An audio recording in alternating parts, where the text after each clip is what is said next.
extraordinary revelations today in front of the Telegraph. The NHS is drawing up plans to start vaccinating 12-year-olds to 15-year-olds from the very first week that schools go back in England in September. That's just next week. Health officials have said children would not need parental consent under the school's jab programme. So, yeah, your 12-year-old can be given the COVID vaccine, a vaccine for something which, frankly, is at very COVID disease, very, very little risk to children of that age who are healthy, or indeed those who aren't. And yet they don't even have to ask the permission of you, the parent. Well, let's talk about this right now with Molly Kingsley, co-founder of UsforThem. Good morning to you, Molly. Good morning, Julia. I have to say, just when I think that things can't sink any lower, that they have done. I am flabbergasted by this. This is a line, and the issues are just really quite staggering, even by the standards of this government. And as you say, I don't think any of us shock easily anymore. I mean, I think the first question here is just why are we doing this? Why do these children need this? What do we hope that this brings to them?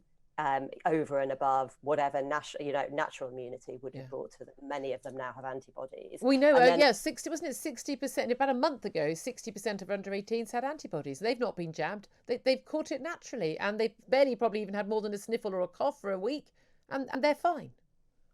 Exactly. The vast majority of children do not need this, and the ones that don't are already eligible under the vulnerable children. Yeah. I mean, this is a terrifying thing. We know that the MHRA, the Medicines Health and Regulatory Authority, they have approved the Pfizer vaccine for 12 to 15-year-olds. We know AstraZeneca's not being rolled out to under 30-year-olds because of the risk of side effects, some of which are fatal. You are very pro-vax. I'm very pro-vax. Kids have been MMR'd. We've had, taken the COVID vaccine ourselves. This is not anti-vax.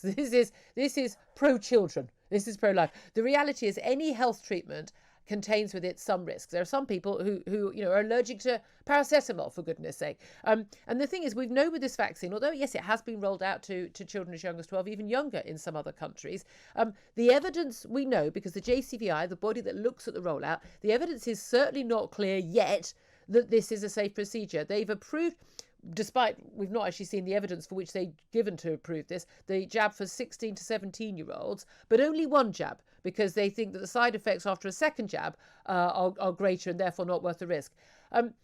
Given that there's a tiny risk of side effects, but that tiny risk is far higher than the even tinier risk of getting seriously ill or dying with COVID for this age group. So given that doctors have my mother was a doctor, you have to sign the Hippocratic Oath. First, do no harm.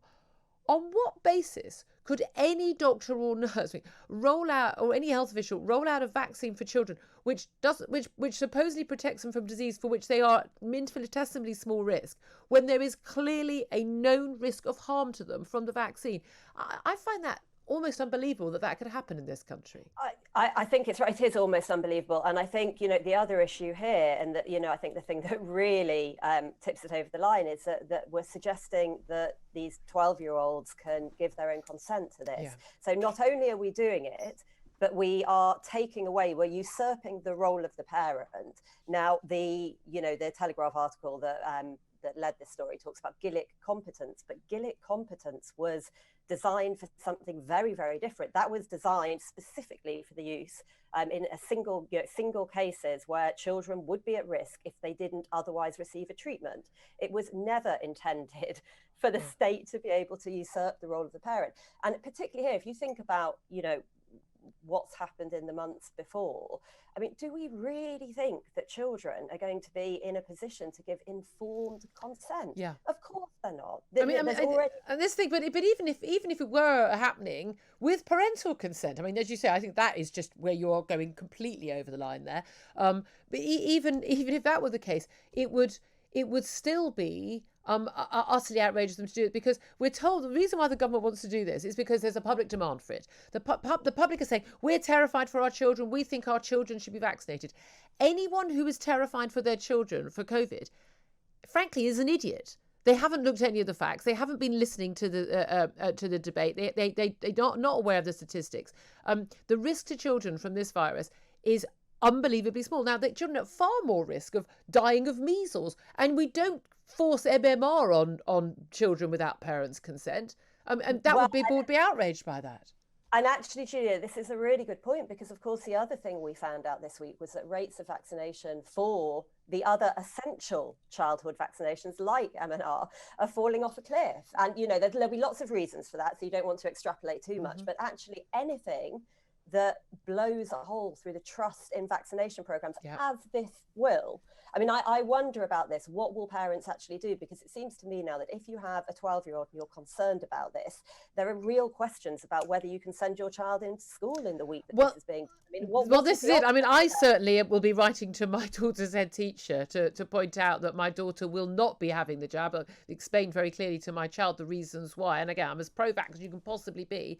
And we're pointing out that not only will there be legal repercussions if my daughter is given the jab without my consent, you don't want me visiting the school. I genuinely, I would consider this to be a common assault on my child. I think legally, I think you're right, and I think legally that is the position. So if a child, purports to give consent that actually they are not competent to give, and I think there are, the various medics we've been in touch with this morning all think there are huge issues with this from a consent point of view alone, then actually it is assault.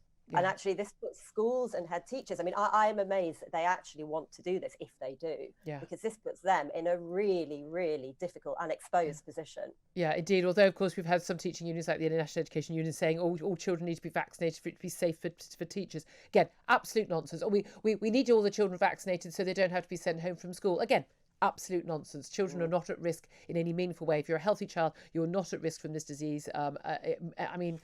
You're more, again, all of these stats, you are a million times more at risk from being hit by a car or struck by lightning or both on the way to school than you are dying from COVID. I mean, we've got to get this in perspective. And I absolutely, I'm utterly horrified by this. I really am. I think a lot of people need to hang their heads in shame. Molly Kingsley, co-founder of UsforThem campaign group that's been campaigning to get children's lives back to normal. Jabbing them for disease to protect people in their 70s ain't getting life back to normal, folks.